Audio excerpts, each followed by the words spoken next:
इतिहास इसे दे नाल संबंध रखेगा। जेठ-हाड़ दा महीना चलता है, तपश पैंदी है ते इन्हां महीनिਆਂ ਦੇ ਵਿੱਚ गुरु अर्जन देव साहब सच्चे पातशाह की शहादत बहुत बड़ा महना रखती है। थोड़ा जरा संक्षेप मात्र समझ पै जाए, जल्दी पै जाए। गुरु साहब का इतिहास स्टेजा उत्ते बचना चाहिए। ध्यान दो सारे जने, अद्धे घंटे के विच आपां समाप्ति करांगे। गुरु कृपा करे, गुरु रहमत करे, गुरु बख्शिश करे। ध्यान दो सारे जने। कहते गुरु अर्जन देव साहब सच्चे पातशाह का जिहड़ा इतिहास है ना, एक बलखणदाई इतिहास है। शहीदां दे सरदार ने गुरु नानक के घर में शहीदियां की तिरकदई ते गुरु अर्जन देव साहब तो थोड़ा जा पीछे चले जाते हैं। चंदू की लड़की जवान होंदी है, लागियां बुलाया जाता है, मेरी धी जवान हुई है, जहांगीर का वजीर है,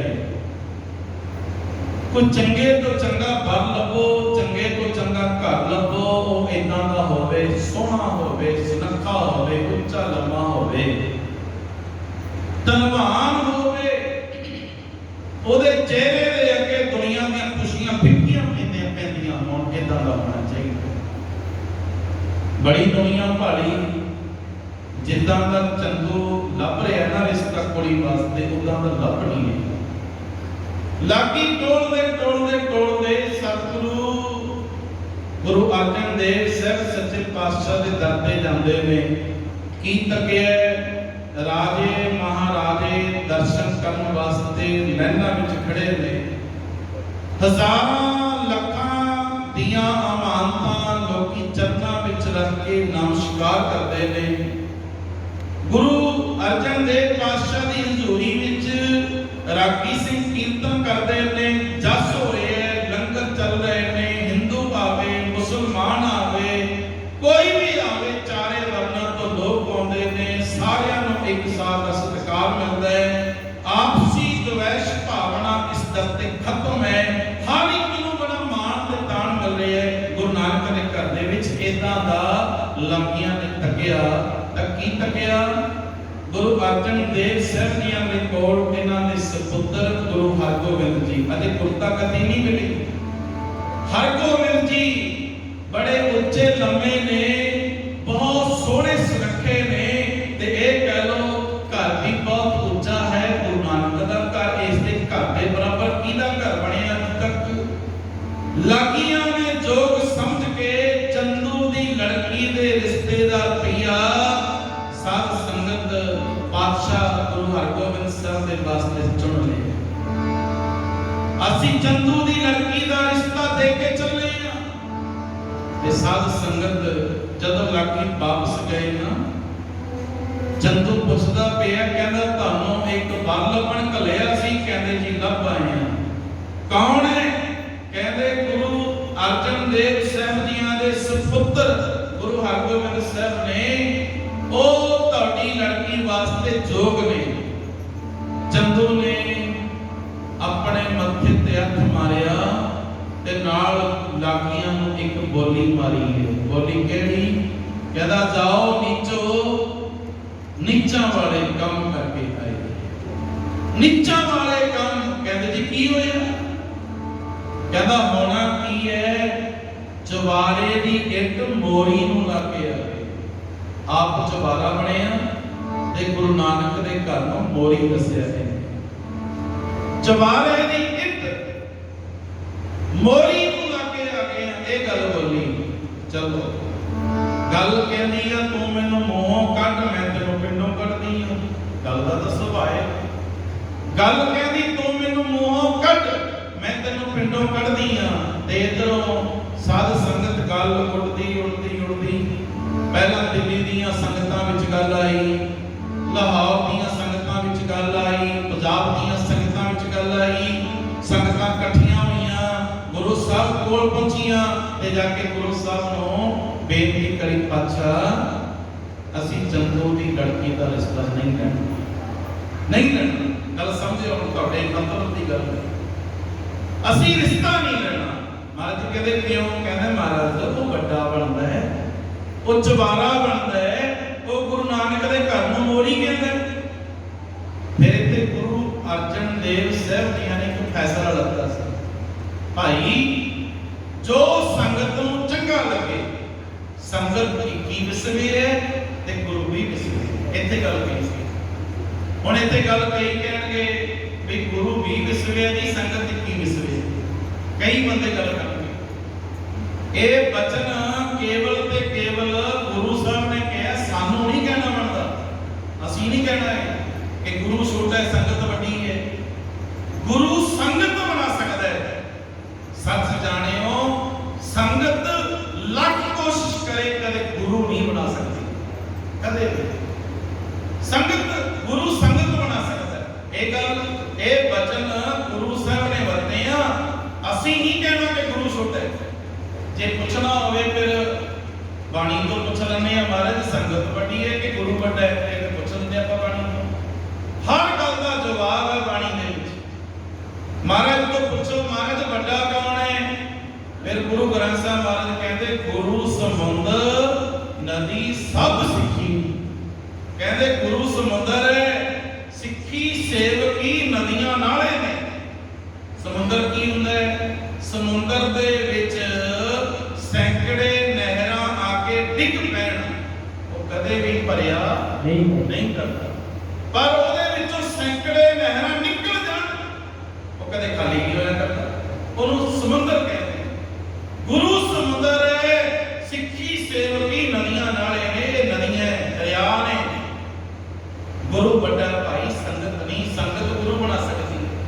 ਕਿਹਾ ਸੀ ਨਾ ਚਮਕੌਰ ਦੀ ਗੜੀ ਵਿੱਚੋਂ ਭਾਈ ਦਇਆ ਸਿੰਘ ਹੋਰਾਂ ਨੇ, ਮਹਾਰਾਜ ਤੁਸੀਂ ਲੰਘ ਜਾਓ, ਦਿਨ ਚੜ੍ਹਦੇ ਨੂੰ ਤੁਸੀਂ ਸਾਡੇ ਵਰਗੇ ਲੱਖਾਂ ਦਇਆ ਸਿੰਘ ਪੈਦਾ ਕਰ ਲੋਗੇ, ਪਰ ਲੱਖਾਂ ਦਇਆ ਸਿੰਘਾਂ ਤੋਂ ਇੱਕ ਗੋਬਿੰਦ ਸਿੰਘ ਪੈਦਾ ਨਹੀਂ ਕਰ ਸਕਦੇ।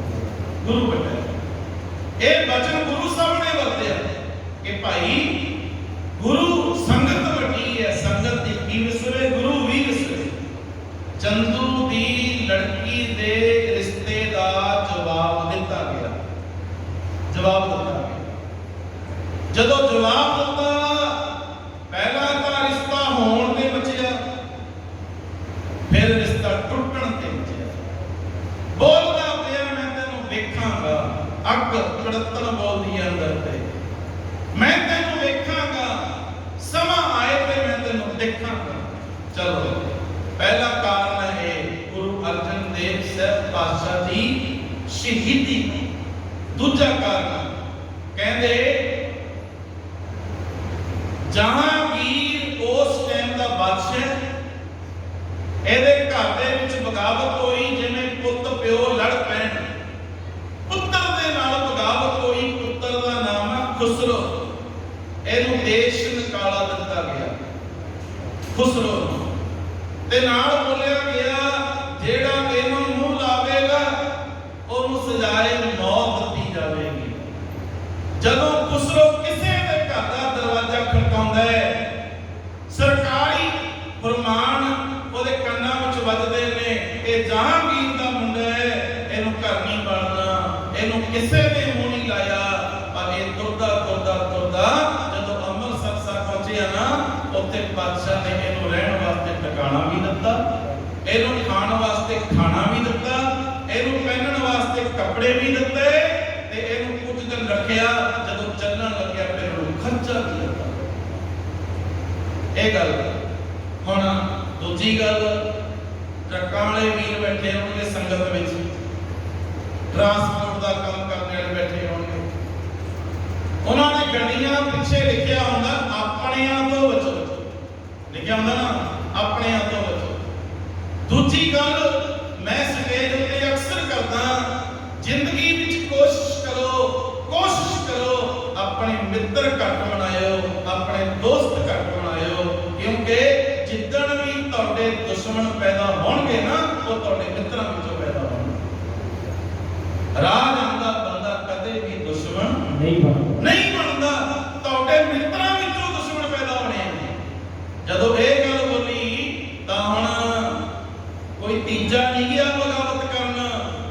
गुरु अर्जन देव साहब सच्चे पातशाह का सका भाई, एक दोवे चाचे ताया जो सका भाई पिरथी आ नाम ਇਹ ਪਹੁੰਚਿਆ ਫਿਰ ਕਹਿੰਦੇ ਮਹਾਰਾਜ ਬਾਦਸ਼ਾਹ ਸਲਾਮਤ, ਤੁਸੀਂ ਤੇ ਕਹਿੰਦੇ ਸੀ ਜਿਹੜਾ ਖੁਸਰੋ ਨੂੰ ਟਿਕਾਣਾ ਦੇਊਗਾ, ਉਹਨੂੰ ਮੂੰਹ ਲਾਊਗਾ, ਉਹਨੂੰ ਸਜ਼ਾਈ ਮੌਤ ਦੇਾਂਗੇ।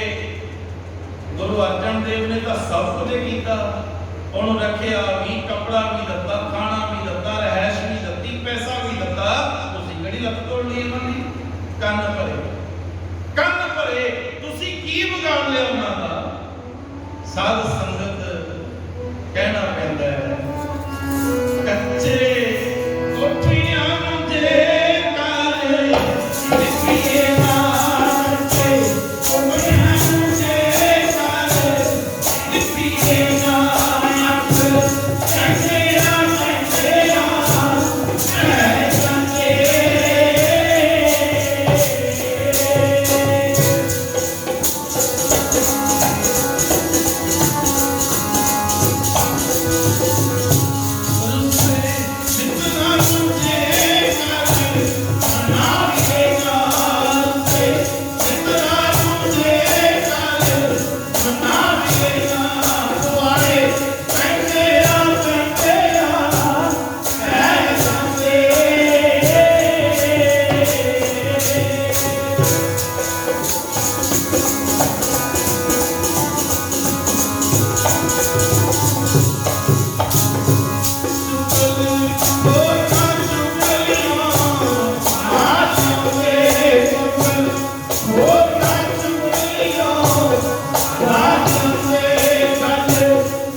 कैसे चुगल खोर ने तो चुगली करनी है, गल करनी है, बस छोटी जी गल दिखो सुनाऊंगा।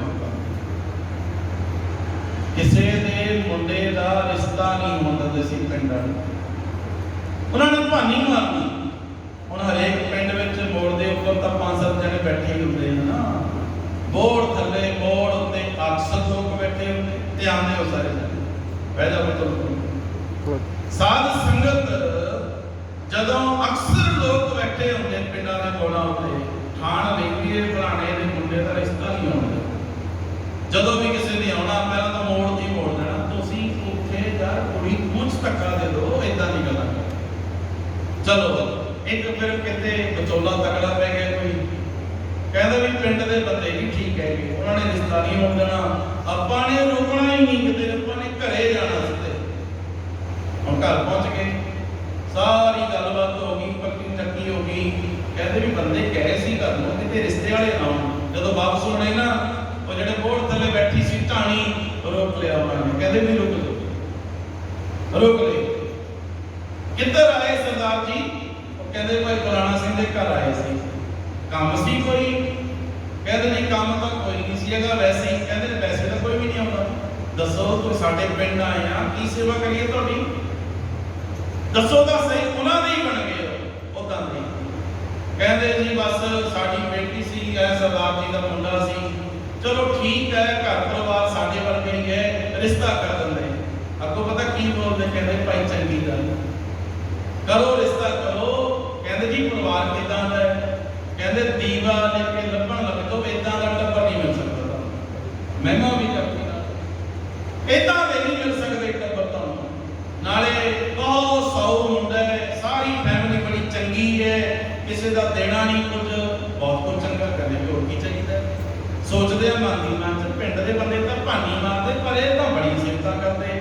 नाले सरदारा तेनों गल दसा, एक कहते हैं एक तो होर बड़ी किरपा होगी, बड़ी किरपा होगी बाबियां की। एक कहते दसो, कहते जड़ी ना हुण मुंडे नूं ना मिर्गी पैंदी सी, वो भी बंद हो गई, माफी मांगी। इलाज कराया कि इन्होंने कितों इलाज कराया, मिर्गी भी बंद होगी, बस रिश्ता होती फिर उत्थों फिर ਦਵਾਈ ਮਿਰਗੀ ਪੈਂਦੀ ਸੀ ਉਹਦਾ ਵੀ ਇਲਾਜ। ਏਦਾਂ ਲੋਕ ਗੋਲੀ ਮਾਰਿਆ ਕਰਦੇ ਆ, ਗੋਲੀ। ਇੱਕ ਦਿਨ ਮੈਨੂੰ ਇੱਕ ਬੰਦਾ ਮਿਲਿਆ, ਉਹਨੇ ਮੈਨੂੰ ਸਵਾਲ ਕਰਿਆ, ਕਹਿੰਦਾ ਭਾਈ ਸਾਹਿਬ ਇਹ ਗੱਲ ਕਰਾਂ। ਮੈਂ ਕਿਹਾ ਦੱਸੋ। ਕਹਿੰਦਾ ਸਿਗਨੇਚਰ ਤੇ ਨੇਚਰ ਕਦੇ ਬਦਲਿਆ ਨਹੀਂ ਕਰਦੇ। ਉਹਨੇ ਸਵਾਲ ਮੈਨੂੰ ਕੀਤਾ, ਕਹਿੰਦਾ ਸਿਗਨੇਚਰ ਸਾਈਨ ਆਪਣੇ, ਨੇਚਰ ਕਦੇ ਬਦਲਿਆ ਨਹੀਂ ਕਰਦੇ। ਮੈਂ ਕਿਹਾ ਗਲਤ ਬੋਲਦਾ, ਦੋਨੇ ਬਦਲਦੇ ਨੇ। ਆਪੋ ਸਤਨਾਮ ਸ੍ਰੀ ਵਾਹਿਗੁਰੂ। ਕਹਿੰਦੇ ਜੀ ਦੋਨੇ ਕਿਵੇਂ ਬਦਲਦੇ ਨੇ? ਮੈਂ ਕਿਹਾ ਸਿਗਨੇਚਰ ਤੇ ਨੇਚਰ ਬਦਲਦੇ ਨੇ, ਸਿਰਫ ਇੱਕ ਛੋਟੀ ਜੀ ਸੱਟ ਲੱਗਣ ਦੀ ਲੋੜ ਹੈ। ਜੇ ਸੱਟ ਉਂਗਲ ਤੇ ਲੱਗੀ ਸਿਗਨੇਚਰ ਬਦਲ ਜਾਣਗੇ, ਜੇ ਸੱਟ ਦਿਲ ਤੇ ਵੱਜ ਗਈ ਤਾਂ ਨੇਚਰ ਬਦਲ ਬੋਲੇ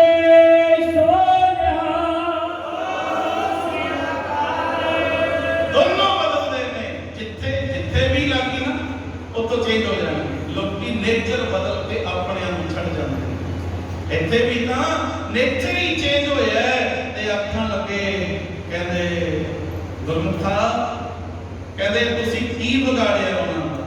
ਦੂਜਾ ਕਾਰਨ ਬਣ ਗਿਆ ਗੁਰੂ ਅਰਜਨ ਦੇਵ ਸਾਹਿਬ ਪਾਤਸ਼ਾਹ ਦੀ ਸ਼ਹਾਦਤ ਦਾ। ਸਭ ਤੋਂ ਵੱਡਾ ਕਾਰਨ ਕਿਹੜਾ ਸੀ? ਸਭ ਤੋਂ ਵੱਡਾ ਕਾਰਨ ਜਿਹੜਾ ਘੁਣਾ ਬਣ ਕੇ ਦਿਮਾਗ ਵਿੱਚ ਘੁੰਮਦਾ ਪਿਆ, ਉਹ ਕਾਰਨ ਇੱਕੋ ਸੀ, ਸਾਈਂ ਮੀਆਂ ਮੀਰ ਮੁਸਲਮਾਨੀ ਮਜ਼ਹਬ ਦੇ ਵਿੱਚ ਬਹੁਤ ਵੱਡਾ ਰੁਤਬਾ ਰੱਖਣ ਵਾਲਾ। ਜੇ ਹਰਿਮੰਦਰ ਸਾਹਿਬ ਦੀ ਪਹਿਲੀ ਇੱਟ ਰੱਖ ਸਕਦਾ ਹੈ, ਗੁਰੂ ਨਾਨਕ ਦੇ ਘਰ ਦਾ ਸਿੱਖ ਬਣ ਸਕਦਾ ਹੈ, ਤਾਂ ਪਿੱਛੇ ਰਹਿ ਕੀ ਜਾਂਦਾ ਹੈ। ਇਹ ਤੀਜਾ ਕਾਰਨ। ਚੌਥੇ ਨੰਬਰ ਦੇ ਵਿੱਚ ਕਹਿੰਦੇ ਜਦੋਂ ਗੁਰੂ ਅਰਜਨ ਦੇਵ ਸਾਹਿਬ ਪਾਤਸ਼ਾਹ ਨੂੰ ਬੁਲਾਇਆ ਗਿਆ, ਜਹਾਂਗੀਰ ਨੇ ਕੁਝ ਸ਼ਰਤਾਂ ਰੱਖੀਆਂ, ਐ ਗੁਰੂ ਅਰਜਨ ਦੇਵ ਜੀ ਤੁਹਾਡੇ ਬਰਖਲਾਫ ਰਿਪੋਰਟਾਂ ਨੇ। ਕਹਿੰਦੇ ਜੀ ਮਹਾਰਾਜ ਦੱਸੋ ਕੀ ਹੁਕਮ ਹੈ? ਕਹਿੰਦੇ ਸਭ ਤੋਂ ਪਹਿਲੀ ਗੱਲ ਇਹ ਹੈ, ਤੁਸੀਂ ਖੁਸਰੋ ਨੂੰ ਪਨਾਹ ਦਿੱਤੀ ਹੈ, ਹੁਕਮ ਅਦੂਲੀ ਕੀਤੀ ਹੈ, ਇਹਦੀ ਬਾਬਤ ਤੁਹਾਨੂੰ ਜੁਰਮਾਨਾ ਕੀਤਾ ਜਾਂਦਾ ਹੈ। ਜੁਰਮਾਨਾ ਕਿਹੜਾ ਹੈ? ਇਹ ਗੱਲਾਂ ਤੁਹਾਡੇ ਸੁਣਨ ਵਾਲੀਆਂ ਹੋਣਗੀਆਂ। ਜੁਰਮਾਨੇ ਮਹਾਰਾਜ ਕਹਿੰਦੇ ਦੱਸੋ ਕੀ ਜੁਰਮਾਨਾ ਹੈ? ਕਹਿੰਦੇ ਹਰਿਮੰਦਰ ਸਾਹਿਬ ਦੀ ਗੋਲਕ ਦੇ ਵਿੱਚੋਂ 1.25 ਲੱਖ ਰੁਪਇਆ ਜੁਰਮਾਨਾ ਭਰੋ। ਹੁਣ ਪਤਾ ਪਾਤਸ਼ਾਹ ਨੇ ਕੀ ਕਿਹਾ? ਕਹਿੰਦੇ ਜਹਾਂਗੀਰ ਜਿਹੜੀ ਹਰਿਮੰਦਰ ਸਾਹਿਬ ਦੀ ਗੋਲਕ ਹੈ ਨਾ, ਉਹ ਗੁਰੂ ਰਾਮਦਾਸ ਪਾਤਸ਼ਾਹ ਦੀ ਗੋਲਕ ਹੈ। ਤੂੰ 1.25 ਲੱਖ ਰੁਪਇਆ ਮੰਗਦਾ ਹੈ, ਉਹਦੇ ਵਿੱਚ 1.25 ਰੁਪਇਆ ਵੀ ਮੇਰਾ ਆਪਣਾ ਨਹੀਂ ਹੈ। ਮੈਂ ਤੈਨੂੰ 1.25 ਰੁਪਇਆ ਨਹੀਂ ਦੇ ਸਕਦਾ। ਪਹਿਲੀ ਸ਼ਰਤ ਤੋਂ ਇਨਕਾਰ ਕੀਤਾ। ਦੂਜੀ ਸ਼ਰਤ, ਚੰਦੂ ਦੀ ਲੜਕੀ ਦੇ ਰਿਸ਼ਤੇ ਨੂੰ ਤੁਸੀਂ ਜਵਾਬ ਦਿੱਤਾ ਹੈ, ਰਿਸ਼ਤਾ ਮਨਜ਼ੂਰ ਕਰ ਲਓ, ਸਜ਼ਾ ਮਾਫ ਹੋ ਸਕਦੀ ਹੈ। ਪਾਤਸ਼ਾਹ ਕਹਿੰਦੇ ਇਹ ਜਵਾਬ ਅਸੀਂ ਨਹੀਂ ਦਿੱਤਾ, ਇਸ ਸੰਗਤ ਨੇ ਜਵਾਬ ਦਿੱਤਾ ਹੈ, ਅਸੀਂ ਨਹੀਂ ਕਰ ਸਕਦੇ। ਤੀਜੀ ਗੱਲ, ਤੇ ਹੁਣ ਚੰਦੂ ਕੀ ਕਹਿੰਦਾ ਹੈ? ਕਹਿੰਦਾ ਜਿਹੜਾ ਤੁਸੀਂ ਗ੍ਰੰਥ ਲਿਖ ਰਹੇ ਹੋ ਨਾ, ਉਸ ਗ੍ਰੰਥ ਦੇ ਵਿੱਚ ਮੁਹੰਮਦ ਸਾਹਿਬ ਦੀ ਸਿਫਤ ਲਿਖਦੇ ਹੋ। ਬਾਦਸ਼ਾਹ ਕਹਿੰਦੇ ਇਹ ਚ ਏਦਾਂ ਨਹੀਂ ਲਿਖਣ ਦਾ, ਇਹ ਤਾਂ ਪਰਮੇਸ਼ਰ ਦਿੱਤਾ ਬੰਨਾ, ਦੁੱਖ ਰੋਗ ਦਾ ਡੇਰਾ ਪੰਨਾ, ਅਣਦ ਕਰੇ ਨਰ ਨਾਰੀ, ਹਰ ਹਰ ਪਰ ਕਿਰਪਾ ਧਾਰੀ, ਸੰਤ ਹੋ ਸੁਖ ਹੋਵਾ ਸਤਾਈ, ਪਾਰ ਬ੍ਰਹਮ ਪੂਰਨ ਪਰਮੇਸ਼ਰ ਰੱਬ ਰਹਿਆ, ਸਭਨੀ ਜਾਈ ਤੁਰਕੀ ਬਾਣੀ ਆਈ, ਤਨ ਸਗਲੀ ਜਿੰਦ ਮਟਾਈ, ਦਇਆਲ ਪੁਰਖ ਮਿਹਰਬਾਨਾ, ਹਰ ਨਾਨਕ ਸਾਚ ਜੋ ਧੁਰੋਂ ਆ ਰਿਹਾ ਇਹਦੇ ਵਿੱਚ ਉਹ ਦਰਜ ਹੁੰਦਾ ਜੋ ਧੁਰ ਤੋਂ ਆ ਰਿਹਾ। ਤੇ ਤੀਜੀ ਗੱਲ ਆਖੀ, ਕਹਿੰਦੇ ਜੇ ਤੁਸੀਂ ਸਿਫਤ ਨਹੀਂ ਲਿਖਣੀ, ਫਿਰ ਗੁਰੂ ਅਰਜਨ ਦੇਵ ਜੀ ਕੋਈ ਕਰਾਮਾਤ ਹੋਊਗਾ। ਕਰਾਮਾਤ ਬਾਦਸ਼ਾਹ ਕਹਿੰਦੇ ਕਰਾਮਾਤ ਦਿਖਾਉਣੀ ਸਿੱਧਾਂ ਦਾ ਕੰਮ ਹੁੰਦਾ ਹੈ, ਗੁਰੂ ਨਾਨਕ ਦੇ ਸਿੱਖਾਂ ਦਾ ਕੰਮ ਨਹੀਂ ਹੁੰਦਾ। ਅਸੀਂ ਨਹੀਂ। ਚਾਰ ਸ਼ਰਤਾਂ ਰੱਖੀਆਂ ਗਈਆਂ। ਪਾਤਸ਼ਾਹ ਨੂੰ ਆਖਿਆ ਗਿਆ ਜਾਂ ਚੰਦੂ ਦੀ ਲੜਕੀ ਦਾ ਰਿਸ਼ਤਾ ਕਬੂਲ ਕਰੋ। ਪਾਤਸ਼ਾਹ ਕਹਿੰਦੇ ਨਹੀਂ। ਜਾਂ 1.25 ਲੱਖ ਜੁਰਮਾਨਾ ਕਬੂਲ ਕਰੋ। ਪਾਤਸ਼ਾਹ ਕਹਿੰਦੇ ਨਹੀਂ। ਜਾਂ ਕੋ ਕਰਾਮਾਤ ਵਿਖਾਉਣੀ ਕਬੂਲ ਕਰੋ। ਪਾਤਸ਼ਾਹ ਕਹਿੰਦੇ ਨਹੀਂ। ਤੇ ਅੱਗੋਂ ਆਖਿਆ ਜਾਂ ਮੁਹੰਮਦ ਸਾਹਿਬ ਦੀ ਸਿਫਤ ਲਿਖਣੀ ਕਬੂਲ ਕਰੋ। ਪਾਤਸ਼ਾਹ ਕਹਿੰਦੇ ਨਹੀਂ। ਪੰਜਵੀਂ ਜਗ੍ਹਾ ਬੋਲਿਆ ਫਿਰ ਆਪਣੀ ਮੌਤ ਕਬੂਲ ਕਰੋ। ਮੌਤ ਕਬੂਲ। ਪਾਤਸ਼ਾਹ ਕਹਿੰਦੇ ਸਾਨੂੰ ਆਪਣੀ ਮੌਤ ਕਬੂਲ। ਮੌਤ सोने दे मेरे मन आनंद मरने ही ते पाई है। जेड़ी मौत को डरे जग सारा जेड़ी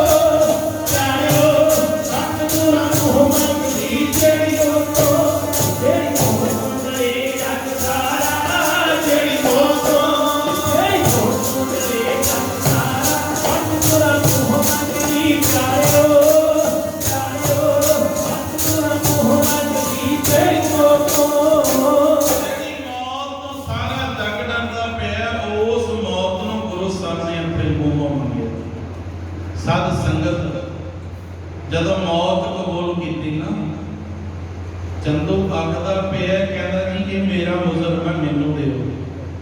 चंदू ये मेरा मुजरम है ये मैनू दिओ इहनूं सजा मैं देंगा। चंदू दे हवाले किया गया गुरु अर्जन देव साहब सच्चे पातशाह। ध्यान दे उस शहीदी उत्ते अपनी सुरत लैके चलो। जेठ हाड़ दा सरदा ते बलदा महीना धरती तप रही है आकाश तप रही है। रावी दा किनारा धरती उत्ते पैर नहीं रखा जा रहा। रेत धुप्पां विच भुज भुज के अग वर्गी हुई पई है। रावी दे किनारे दे उत्ते रेत दे विच इक चुर बनाई गई ਉਹਦੇ ਉੱਤੇ ਵੱਡੀ ਤਵੀ ਫਿੱਟ ਕੀਤੀ ਗਈ। ਮੋਟੀਆਂ ਮੋਟੀਆਂ ਲੱਕੜਾਂ ਲਾਈਆਂ ਗਈਆਂ ਕਾੜ ਕੇ ਅੱਗ ਵਾਲੀ ਗਈ। ਹੁਣ ਸਭ ਕੁਝ ਹੋਇਆ। ਗੁਰੂ ਅਰਜਨ ਦੇਵ ਸਾਹਿਬ ਸੱਚੇ ਪਾਤਸ਼ਾਹ ਨੂੰ ਚੰਦੂ ਖੱਬੇ ਪੰਜੇ ਵਿੱਚ ਆਪਣੇ ਆਪ ਦਾ ਪੰਜਾ ਪਸਾਈ ਫੜਿਆ ਤੁਰੀ ਜਾ ਰਿਹਾ ਹੈ। ਤੱਤੀ ਤਵੀ ਦੇ ਕੋਲ ਜਾ ਕੇ ਖੜੇ ਹੋ ਗਿਆ ਤੇ ਆਖਦਾ ਪਿਆ ਐ ਗੁਰੂ ਅਰਜਨ मेरी बेटी का रिश्ता कबूल कर ला मैं तेरी सजा माफ करा सकता है। तो बादशाह की कहते जवानों निकले बोल कमानों निकले तीर पोला इथों निकले पानी शरीर विचों निकली आत्मा कदे भी वापस नहीं आती। ऐ चंदू बोल मर्दां दे हुंदे ने आत्मसत्ता बोल मर्दां दे हुंदे ने ते बचन करे ते खिसक जाए ते सोई नर कच्चा। जेड़े बचन जिन्हां दे बली ना होण कच्चे हुंदे ने। हुण मैं बचन दे चुकी हां आखण लगा कहंदे जे फिर तुसी नहीं पिछे मुड़दे नहीं मनदे फिर इन्हां सर्दियां बलदियां तवियां उत्ते बैठो। मेरे बादशाह ने आकाश वल तकिया सत करतार कहा तत्ती तवी पर बदन लगे। जदों तत्ती तवी दे उत्ते बैठण लगे ना कहंदे तवी इन्नी गर्म सी अग वर्गी लाल सी। जदों मेरे पातशाह ने अपना पवित्र चरण अपना पैर उस तवी दे उत्ते टिकाया ना कहंदे पैर दा हेठला मास तवी दे नाल ही लगे तवी दे नाल ही लगे रह जांदा है। सतगुरु जियां ने दूआ कदम चुके है उस तत्ती तवी दे उत्ते चौंकड़ा लाया है। धरती भी तप रही है आकाश भी तप रहा है। साध संगत एक कह लो अग तत्ती तवी पर संजम सिदक सबर कितना बड़ा। साडे लोकां तो ठंडी धरती ते चौंकड़ा नहीं लगदा। सब तो गुरुद्वारियां विच बैठ के चौंकड़ा नहीं लगदा। साडे लोकां तो अपने महलां विच बैठ के बदगी नहीं होंदी। धन गुरु अर्जन देव धरती भी तप रही है आकाश भी तप रहा है तवी भी तप रही है पर करया की जावे। धरती तवी ते समाधि लाके बैठ गया मार्ग सारी दुनिया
कच्छे भर भर के अंग वर्गे रेते दे पातशाह दे नंगे बदन उत्ते तो आए गए शरीर छलनी छलनी होए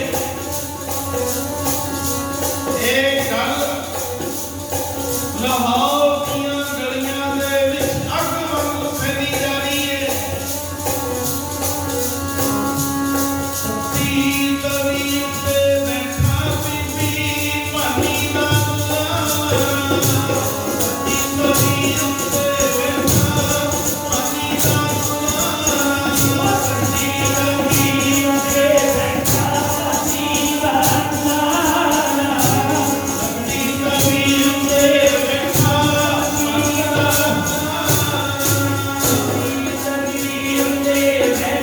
पानी दा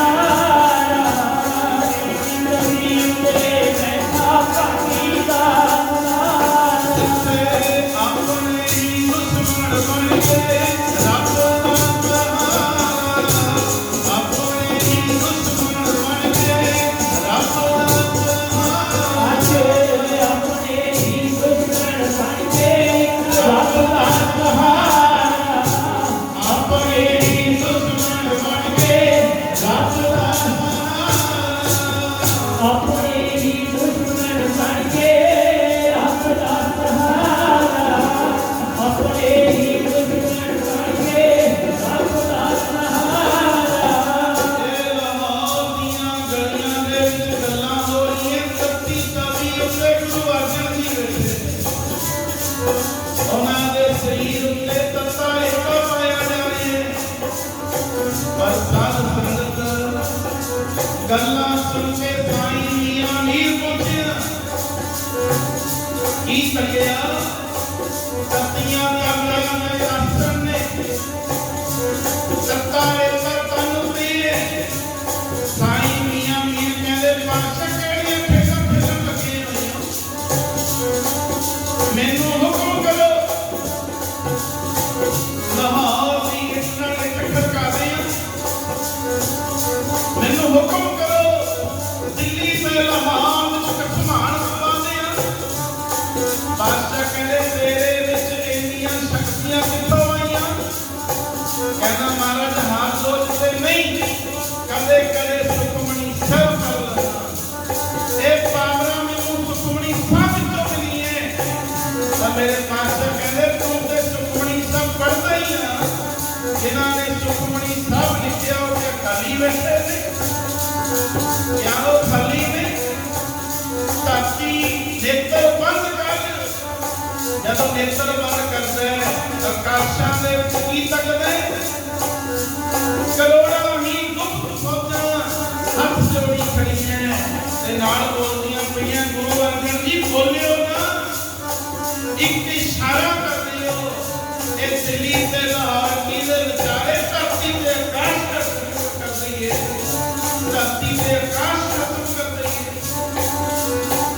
मेरे पास कहते नहीं मियां मीर ऐसा नहीं करना राजी राजी रजना विच रहना एहो है निशानी प्रेम दी राजी राजी रजना विच रहना एहो है निशानी प्रेम दी राजी राजी रजना विच रहना एहो है निशानी प्रेम दी राजी राजी रजना विच रहना एहो है निशानी प्रेम दी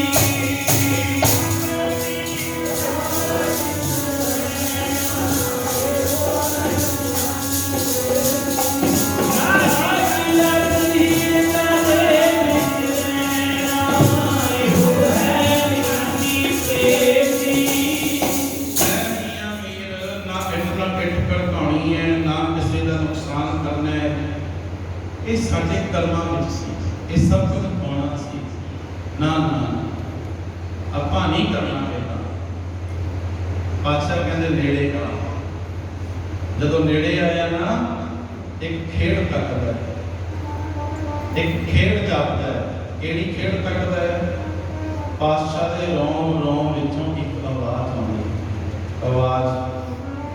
आवाज केड़ी गज के पड़े तेरा पाना पीठा लागे तेरा